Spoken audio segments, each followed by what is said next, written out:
Good evening, my friends. As of 10 p.m. Sunday night, 10:15, Israel has still not invaded Gaza. And this is Zero Hedge. They're waiting for something. We shall see what. There are some theories in here. From Zero Hedge, Egypt mulls allowing refugees entry as over 600,000 Gazans move south. Don't do it, Egypt. They're parasites. They will never leave, and they will cause problems. Speaking of, United States progressives are calling for over 1 million Gaza refugees to be brought into the United States. Note, progressives don't want them anywhere near them. They want them in, quote, red areas. Teach those rednecks some culture, my friends. And the FBI is warning of Hamas attacks on U.S. soil thanks to the wide open southern border. Thank you, Beijing Biden, for that. So Iran's foreign minister on Saturday said that if Israeli war crimes and genocide, his words, not mine, are not stopped, the war might expand to other parts of the Middle East. If Hezbollah joins the battle, they are Iranian-backed, and that would make Israel suffer a huge earthquake. And Axios, Blue Anon, reported that Tehran has sent Jerusalem a message through the UN that they will intervene if the campaign in Gaza continues, particularly if it launches a ground offensive. And Israel may be waiting a second carrier strike group to the eastern Mediterranean Sea after the first carrier strike group led by the USS Gerald R. Ford arrived off the coast of Israel last week. And that is from the Department of Defense. Don't believe Zero Hedge.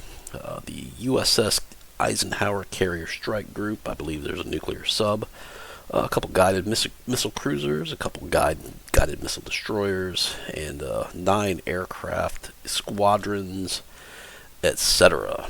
So we're not really going to talk more about the Zero Hedge article, but this is Thomas Mallon's forecasting newsletter. This is a free article on his Substack.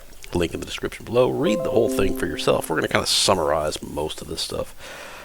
So Tuesday, that was 5 days ago, he published a post on Twitter, interesting read, which summarized an economic worst-case scenario for the Israeli-Palestine war. It included 10 points. And note, these are not in any kind of order or even are guaranteed to happen. He's just kind of spitballing some things.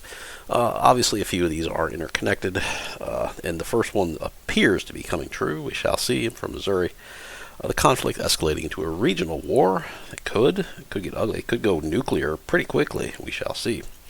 OPEC responding with an oil embargo. Of course, this happened 50 years ago. Same deal, U.S. and Western Europe supporting Israel against Middle Eastern opponents. Iran closing the Strait of Hormuz. Now, OPEC could do an oil embargo, or Iran could close the Strait of Hormuz, or both could happen, I guess. In case you're not familiar with the area, this is where it is. So here's Iran, here's Iraq, here's Kuwait, here's Bahrain, Qatar, UAE, and this pinch point here, right here, is the Strait of Hormuz. A lot of oil travels through that strait, my friends. I think 30% of the natural gas that's traded worldwide goes through there. So the price of oil could reach $300 a barrel from either 2 or 3 happening. Europe could succumb to a full-blown energy crisis due to 2 or 3 as well, due to a liquefied natural gas shortage. Note, the United States is a major LNG exporter. Now, there's also been, we closed the story about a Finland to Estonia pipeline, most likely appeared to have been damaged by anchor damage, but that's also could be deliberate, my friends. But Nord Stream was obviously blown up by somebody. The group that benefited the most were United States LNG exporters. So, cui bono, who benefited? U.S. LNG exporters. So, maybe that's a curious source to look at for who did it. And a massive spike in energy crisis would invigorate inflation, with central banks responding accordingly, which would be interest rate rises, which would possibly wreak havoc in asset and consumer spending patterns, as well as possibly a real estate collapse, in which the United States Federal Reserve could enact yet another major market bailout by printing money to purchase those distressed assets, my friends. And that could accompany financial markets and global banking sector collapse, because the world economy was built to run on zero interest rates, thanks to Ben Bernanke. After the great recession, the global financial crisis of 2007 and 2008, and they can't handle United States 10-year Treasury interest to be at 5%, which could cause all sorts of problems, my friends. And if these countries colluded together, they could bring the United States and Western Europe to its knees. And they've got smart guys, man. They got Ivy League educated guys. They may be wargaming this possibility, but then they have to basically look at the result. The U.S. has a ton of nuclear weapons. I mean, this could result in global thermonuclear war as well. OPEC could stop accepting dollars for oil. That would result in all of the outstanding U.S. dollars to come, quote, back home, which could cause a massive hyperinflation. So he goes through a lot of steps in detail. I kind of summarized a lot of them. Europe could be fucked if the winter is cold. They will not have LNG supplies because the United States supplies some of it, but some of it comes from the Middle East. And if the Gulf or the Strait of Hormuz is closed off to certain exporters or certain export destinations, that would not be good.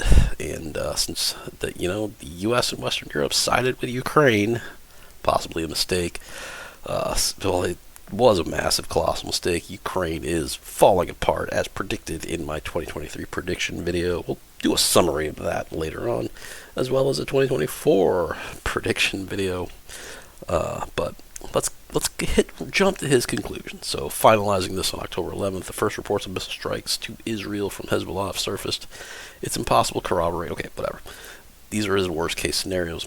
In any case, the scenario outlined above underlines the seriousness of the situation we currently find ourselves in. The Israeli-Palestinian conflict has the capacity to, one, deliver an energy checkmate for Europe, and initiate the devastating collapse of the United States economy as well as Western Europe altogether. Now, another interesting note is Western Europe has a ton of non-integrating Muslim, quote, refugees that are also parasites and causing problems.